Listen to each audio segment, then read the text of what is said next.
Scott Cairns. Hey, man, thank you so much for joining me here. Well, thank you. I'm so pleased to see your face. It's It's been been many a long years, my friend. time. Yeah, I was thinking about this morning and I thought 30 years. It's actually probably been 31 or 32 years, Yeah, but yeah, yeah. we haven't changed a bit. Uh, it's really great to see you. You are the one, I don't know if you know this, but you are the one who actually originally turned me on to Elizabeth Bishop. Oh, cool. So I'm this pleased to know that. Yeah. really makes a lot of sense. And I guess most of our work was that I did with you was on Wallace Stevens. Um, Yeah. but yeah, I owe a debt of gratitude to you for several reasons. But today I owe a debt of gratitude for just taking the time to do this. Why don't you? I will put links in the show notes to you so people can check you out. But why don't you start off by just giving us a quick potted biography of who you are?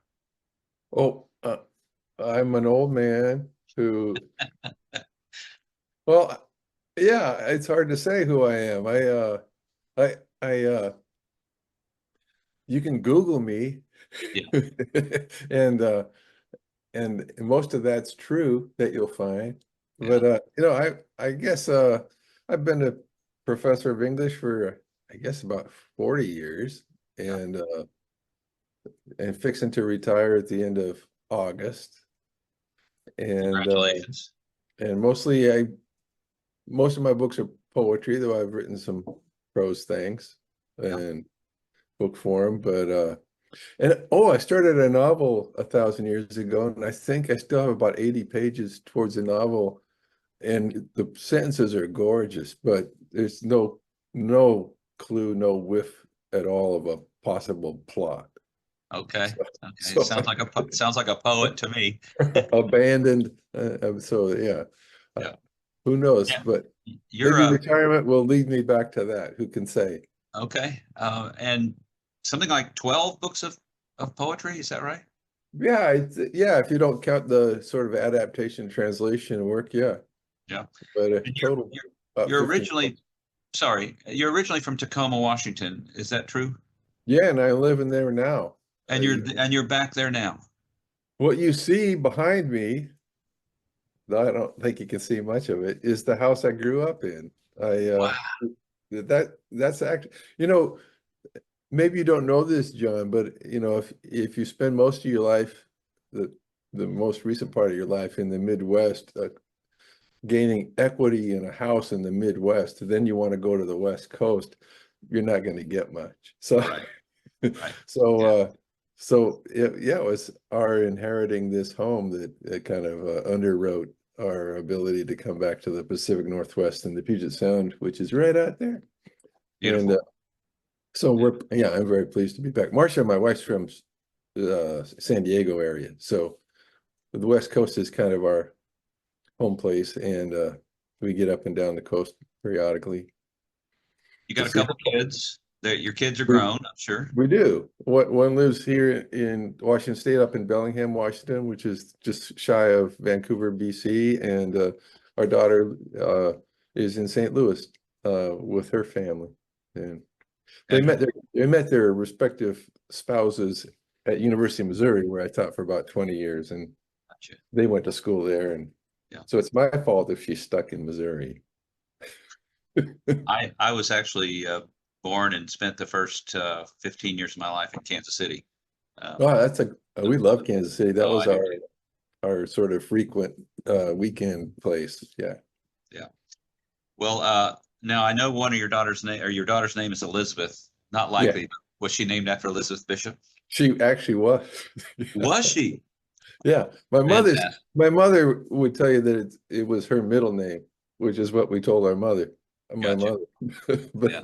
But no, when we were having Lizzie, I was at school at Utah then doing my PhD with Mark Strand and Larry Levis, and it was Mark who actually really got me hooked on Bishop, Okay.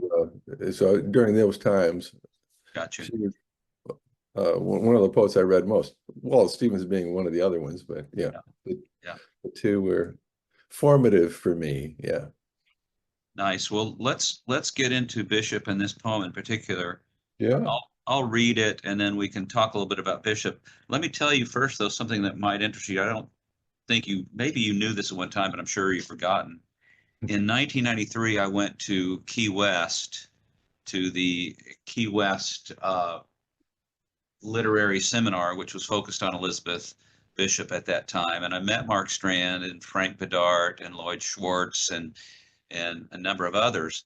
But as luck would have it, the little puddle jumper plane that I flew from Miami out to Key West, I sat next to a woman and she said, what are you going to Key West for? And I told her, I said, well, that's a coincidence. Do you know who Alice Methvessel is? And I said, of course, who was, for those who don't know, it was one of Elizabeth's partners. And she said, I'm her current partner. I can't wait to introduce you to Elizabeth or to Alice. And so I ended up spending a lot of time with really cool people. I actually had dinner with Octavio Paz down there, just four of us, which was remarkable. And this book, I don't know if you can see it, Alice wrote it. You know, the original says for Alice Methvessel, and she crossed that out and said from, and signed that. Let's keep traveling, March 1993, Alice Methvessel. So sweet. Yeah, pretty cool stuff. So let's jump into this poem. The poem is One Art. It's a villanelle. So it's got a really interesting rhyme scheme, and some of that she really does some masterful jobs of a job of making that work. But let me just read it, and we can talk about it. One Art. The art of losing isn't hard to master.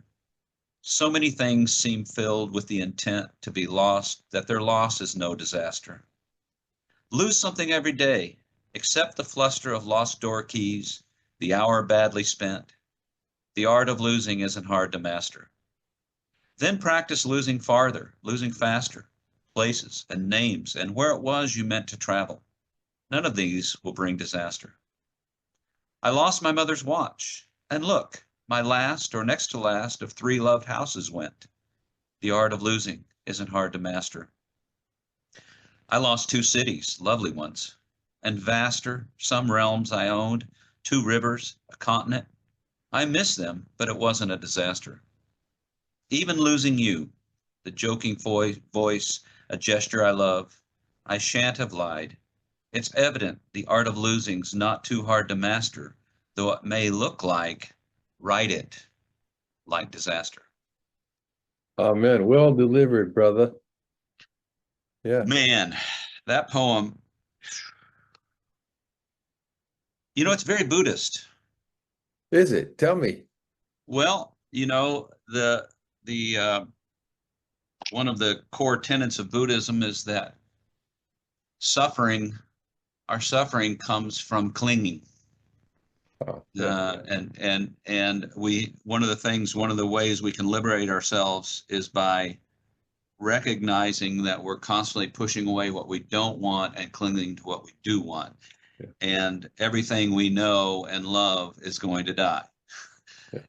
And so that clinging to that loss, that constant loss of things we're clinging to is indeed what is one of the primary things that causes suffering. And man, did she encounter a lot of loss in her life. Yes. Yeah. Well, you've given me yet another in the dozens of reasons to love this poem. So fantastic. Let's talk about her just a little bit. You know, she and just weigh in when you can here. Her father died when she was 8 months old, so she never knew her father. Loss number one. Her mother never really recovered from that her husband's death, and ended up in a mental institution when Elizabeth was 5 years old. Loss number two. She ends up with one set of grandparents, but didn't stay too long with them, gets shipped off to the other set of grandparents. Many other things happened, but one of the major losses in her life, when she lived in Brazil, her lover at the time ended up committing suicide. Mm-hmm. So we're talking about a person here who is, in some ways, had a really tragic life, had a really difficult life, experienced a lot of loss. What else would you like to say about Elizabeth before we look at this poem? Well, that despite the losses, she maintains this almost signature uh comic affect I mean, even the most dire things, there's always a kind of real ripple of humor. I guess I was saying Mark Strand helped me to find the humor in Elizabeth Bishop, because I had read the poems before, but I hadn't quite heard the voice sufficiently to apprehend how just funny I mean, how it's sort of tragicomic, but she has a sort of wry riff in almost every poem. Yeah. And once I, thanks to Mark and other teachers, glimpsed that, I heard the voice. And then as soon as I heard that voice, uh, all the poems became more animated for me by that. Not just the humor, but also the sort of honesty of the poems, because a lesser poet would write a thing, think of something else to say, and then sort of put a line through the first thing or erase it and then put in the second thing. But I love that Bishop in so many of her poems appears to change her mind. And so that gives us this illusion of the mind, that we're actually witnessing the mind at work. Yeah. And she'll say no, this, Yeah. Yeah. that's a move of hers. It's even in this poem, which is probably, I think, one of her relatively few more personal poems. She kind of keeps us all at arm's length for much of her work, but this poem gives us a little glimpse into the person. Yeah.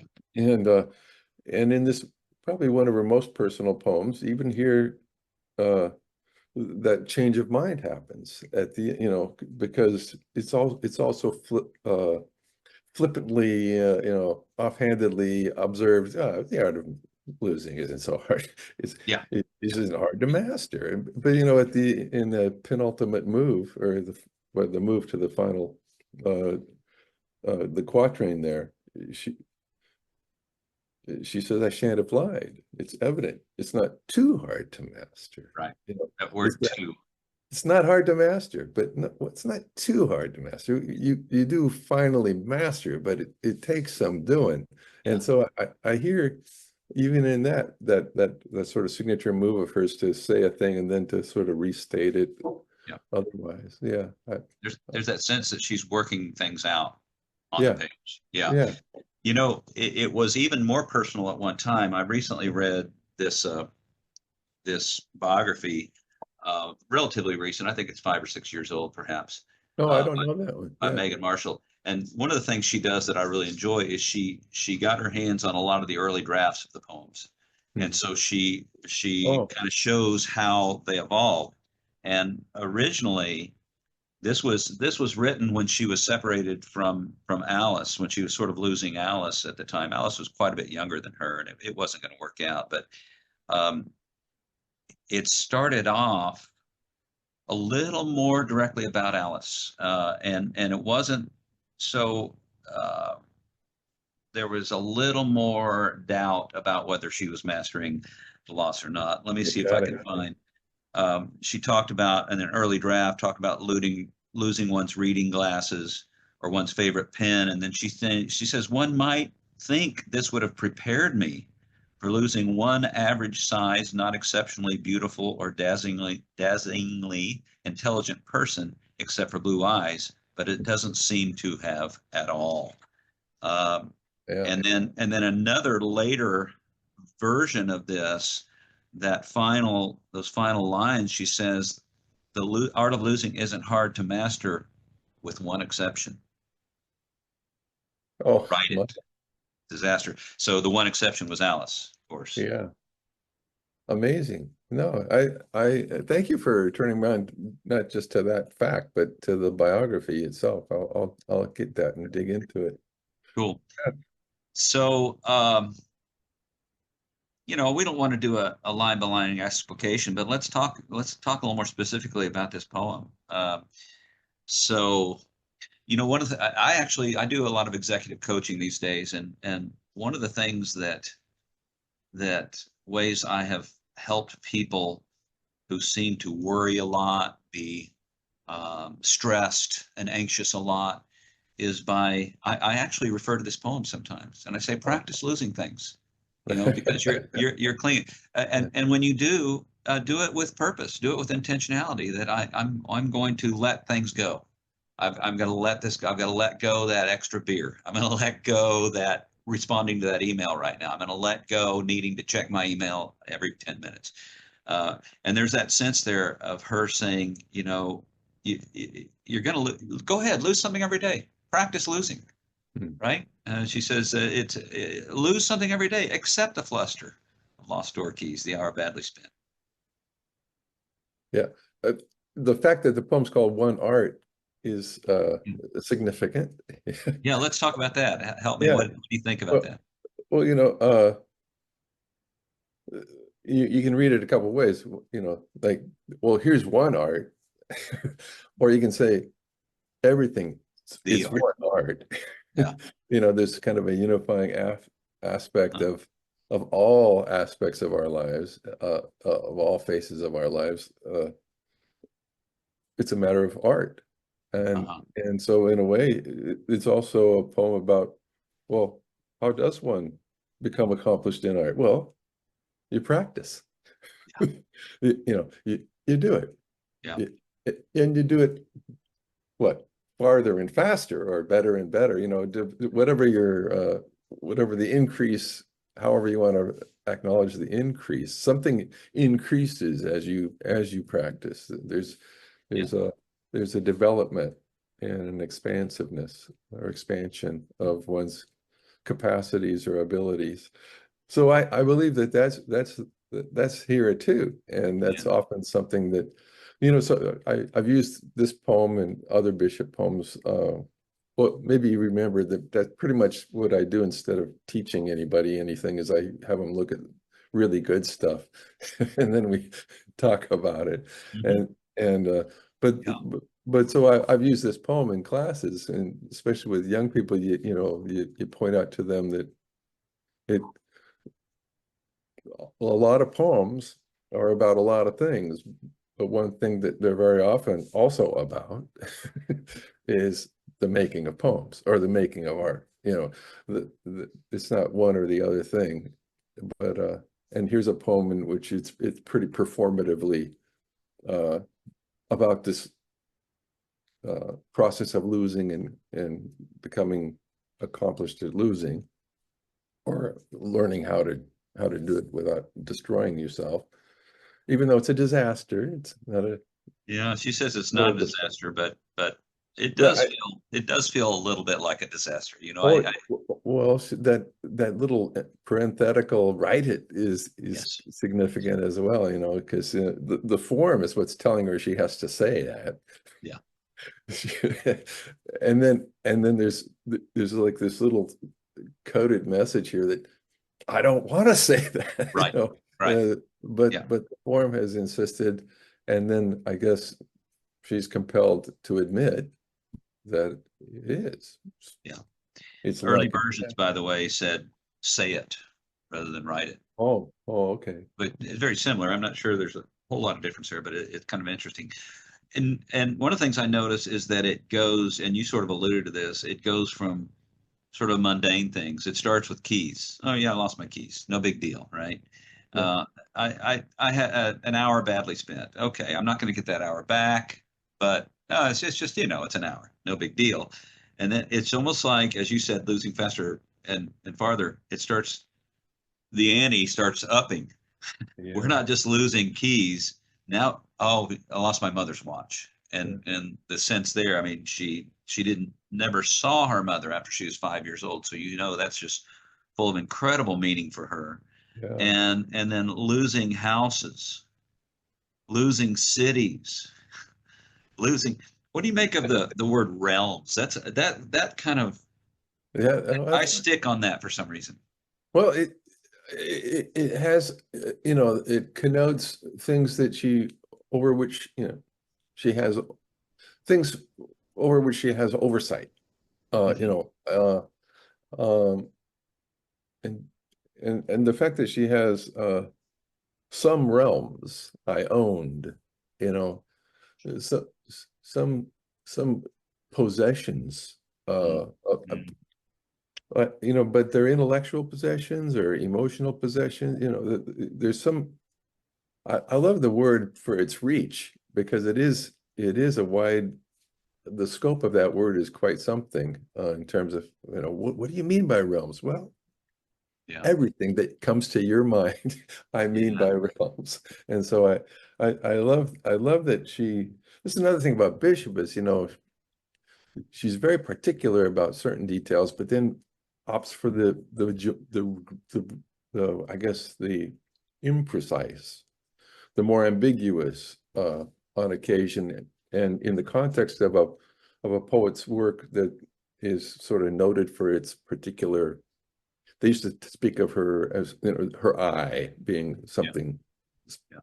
profound because she did have very much visual imagery and very detailed visual imagery, but also in that context to throw in a word that has a little more possibility, Mhm. more ambiguous reach, connotative, indeterminate connotative energy, uh, Mhm.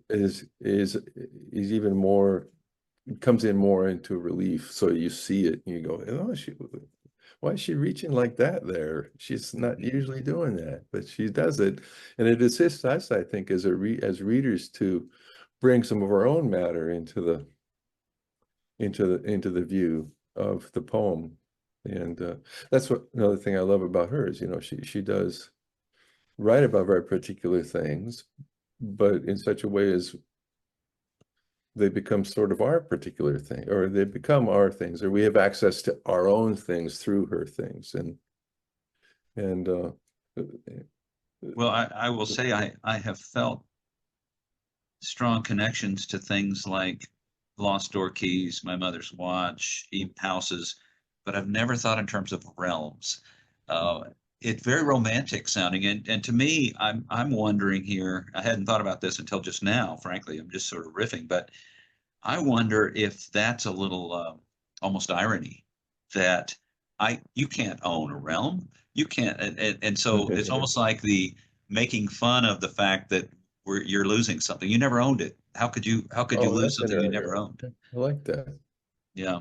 You know, and also some realms I own, two rivers, a continent. Yeah. You know, Yeah. Yeah. a I lost a continent, you know, continent. there's our humor again, but it's also this kind of another thing she does, of course, is not just this poem, which we've been talking about progressive increase, you know, from the small to the large. Yeah. Yeah. But, you know, so many of her poems do that sort of shifting of scale and scope, right? The Sandpiper is one such, and, you know, no detail too small. The Atlantic. There's this Yeah. like Yeah. you're looking closer and closer at the, you know, he's staring this, no, the grains of sand between them. Where no detail too small, the Atlantic. Yeah. You know, Yeah. it's an amazing innovation, which, you know, she employs it in many poems and pretty delightfully here. But I love, you know, some realms I owned, two rivers, a continent. I missed them, Mhm. but it wasn't a Wasn't a disaster. disaster. Yeah. The two rivers. I wonder. I don't know exactly what that refers to, except there. It doesn't she have a poem? Isn't there a phenomenon in Brazil of a kind of a brown and a blue river coming together, and you actually almost see the colors start to mingle as they come together? Yeah, Something. I'm sure well, that's a phenomenon we witness in other uh confluences Uh-huh. of bodies of water. And so yeah, I imagine there would be one. And I don't recall the poem that particular element of the poem, but I'm almost sure there is a poem, and it's probably in Geography 3. It's probably one of those late poems because it has to do with Brazil. And I'll take just a second. I won't take long. I'm going to glance and see if I just happen to catch it. Oh, Crusoe in England. There's so many great poems here. There's so many that we could have. In the waiting room. Oh my God, what a poem. But let's finish this one though. Even losing you, now we really get to Yeah, the, that shift. it's even though we went broad, broad, broad, and now we're coming back to smaller, smaller, it's more significant because it's so personal now. It's a lover that she's losing, the joking voice, a gesture I love. I shan't have lied. Hmm. What do you make of I shan't have lied? Is it just saying, Well, that's where she moves from. It isn't hard. It isn't hard. It isn't hard. It isn't hard. It wasn't hard. It wasn't a disaster. Uh, but this one shifts from it isn't hard to it's not too hard. yeah, It's I, that sort of it's that move that mhm, mhm, she recognizes as a lie and then observes, I shan't have said that. It's yeah, evident. The art of yeah, losing it's not too hard to master, yeah, yeah. though it may look like, right? And I think when you and I originally looked at this poem, having lunch together somewhere in 1992 or whatever it was, Must have I been Benton, Texas then. Denton, Texas. I remember really struggling over this parenthetical. Write it. I didn't quite get it. I Mhm, totally get it now. It's just a moment of uh, reluctance. She doesn't even want to say it. mhm. It's just holding herself back. I can't. It's hard for me to even. I'm poking fun at this. Oh, it's not too hard to master. We lose things all the time, and then when it really gets to the sort of the coup de grace at the end there, it's hard for her to even say it. Right. Yeah, It's a yeah. beautiful little moment. That's the most moving part of the poem, of course, is where Yes. she tips the hand a little bit. We see the pain behind the mask Hmm. slightly. She Yeah. doesn't reveal that that much that often, right? But Right. here Yeah. and there, here and there we get it. I think of shampoo is another one where it's very personal seeming. Very personal. Yeah, Yeah. yeah. Yeah. Uh, yeah. She was painfully shy. I love what I'm thinking about. There was remember that Voices and Visions series? That was terrific. Little films Oh about yeah. poets, and I remember a moment. This it just really stands out for me when what was her name? Mary. Can't remember the name of the writer who her name was Mary. She went to Vassar with Elizabeth, but she made some comment like Elizabeth. One of the interesting things about her was how well she impersonated a normal person. She was definitely not a normal person, but she was very sort of prim and proper, if from the outside. Um, not, you know, the last episode of this podcast was on Frank Stanford, and the next one is going to be on Everett Maddox. She's so different than either one of those guys. Those guys have that. They'd be kind of like Dionysian to her Apollonian in a way. She's Oh, so really? precise. Some of these poems she took many years to write. Right. Well, because I'm holding poems. I used to have, of course, the collected poems, the little pink one that we all taught out of. But Yeah, now there's this big blue thing that's called poems, yeah, and it's you know if you think about how long she worked on poems, that's not that many poems. right. And a good many of these are translations and some Yeah, unpublished poems. So, yeah, she was pretty meticulous about, evidently, about not just what she wrote, but certainly about what she published. yeah, Uh, very, very selective. yeah. She was one of our great poets for sure. Yeah. Uh, she's very different. I guess you can see some. I guess you can see some influence from Marianne Moore. I'm not sure who we would call her influences other than that, but she is definitely not like Moore in a lot of ways. She's pretty unique. Yeah. Are there other Do you poets know? that you are you aware that or think about having influenced her? I can think of, I mean, it's impossible to count how many she's influenced. Yes, yes, And well, she has her in that most amazing poem, The Monument.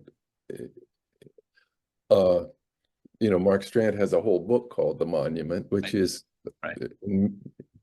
to a great extent, a tipping of the hat, but it also a riffing on Yeah.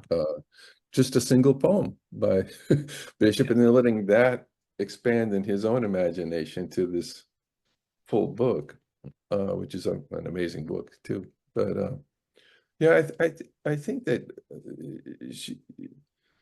she certainly worked with Marianne Moore. I think. Do you know David? Does the name David Calstone ring any bells? Yeah, there's a beautiful poem about his passing by Mona Van Dyne, which you're going to want to check out one of these days. But I remember reading an article in the New Yorker, I believe it was, by David Calstone, and he writes about Marianne Moore and Elizabeth Bishop, uh, and he has kind of the skeleton key of how to see that, how to see those those volumes of work side by side. They are in many ways interrelated, and of course Bishop dedicates at least one amazing poem to Marianne Moore, and but in Calstone's view, Marianne Moore is sort of the quintessential modernist poet, and Bishop is, according to Calstone, a quintessential postmodernist poet. And so they're working over, they have very similar affection for the particular word, very laborious Animals. with their work. But here's a modernist doing that with that matter, and here's a postmodernist doing Yeah. that with that matter. So it's I believe it's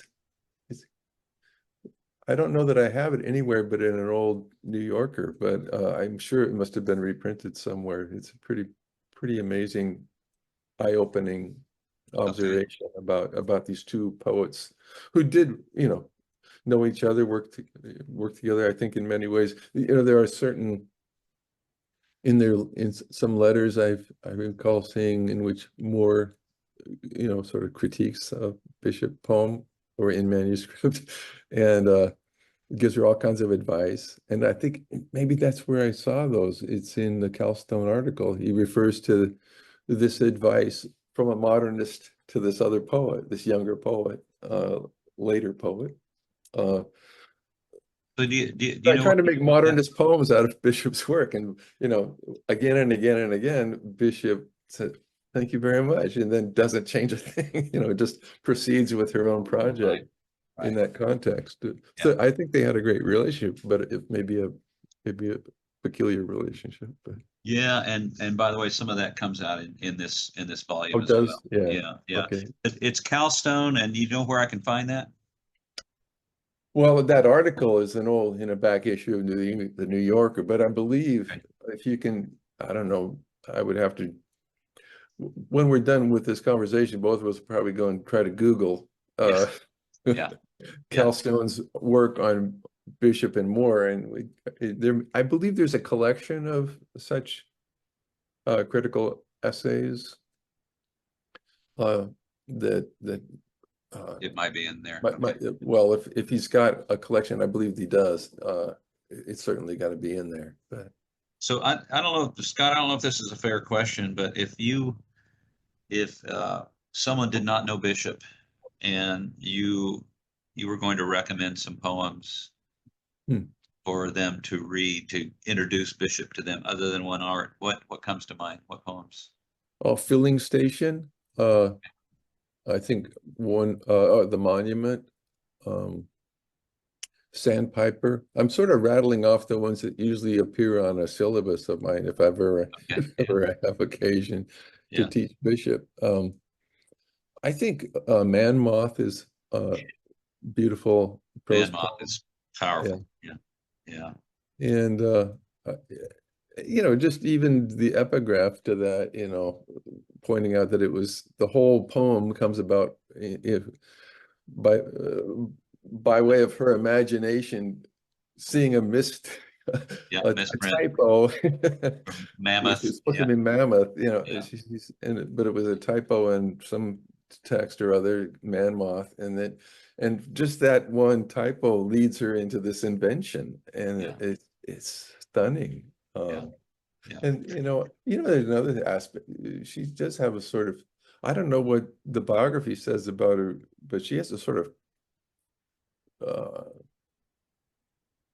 familiarity with, I guess, Christian ritual too. That those riffs on those rituals find their way into her poems more often than one might suspect. I don't Okay. know that she was practicing anything. Yeah. Maybe you're right. Maybe she was uh, sitting Zen, but yeah, who Oh, I knows? don't think so. I don't think so. Okay. Yeah, yeah. That's one of the interesting things about her. And though there's not a lot of connections to Wallace Stevens, I think they are similar in that way, in that they, from all outward appearances, even though they were both uh, living through, for example, the Beat period here, they Yeah, were anything but that sort of hip. yeah, That Stevens was dressed in a tie every day going to being an insurance executive. She wasn't quite that far, but she also, like I said, was, you can't imagine her going out of the house without being properly dressed. yeah. And yet behind the scenes, both of them were just absolutely incredibly brilliant. Hey, Scott, thank you so much for doing this. Will you do me a favor? Do you Yeah. have the poem there? Can you take us out by reading the poem again for us? Love to Uh, hear it in your what voice. art? Yeah. Yeah. The art of losing isn't hard to master. So many things seem filled with the intent to be lost that their loss is no disaster. Lose something every day, except the fluster of lost door keys, the hour badly spent. The art of losing isn't hard to master. Then practice losing farther, losing faster, faces and names and where it was you meant to travel. None of these will bring disaster. I lost my mother's watch. And look, my last or next to last of 3 loved houses went. The art of losing isn't hard to master. I lost 2 cities, lovely ones, and faster some realms I owned, 2 rivers, a continent. I missed them, but it wasn't a disaster. Even losing you, the joking voice, a gesture I love. I shan't have lied, it's evident. The art of losing's not too hard to master, though it may look like, write it, like disaster. Elizabeth Bishop. She rock. She do rock. Yeah, she's incredible. Scott, thank you so much. It's been really cool reconnecting with you after all these Yeah. years. Great to Samesies, see and hear John. you. I wish you all the best. And same to you. Take Adios. care. Bye-bye.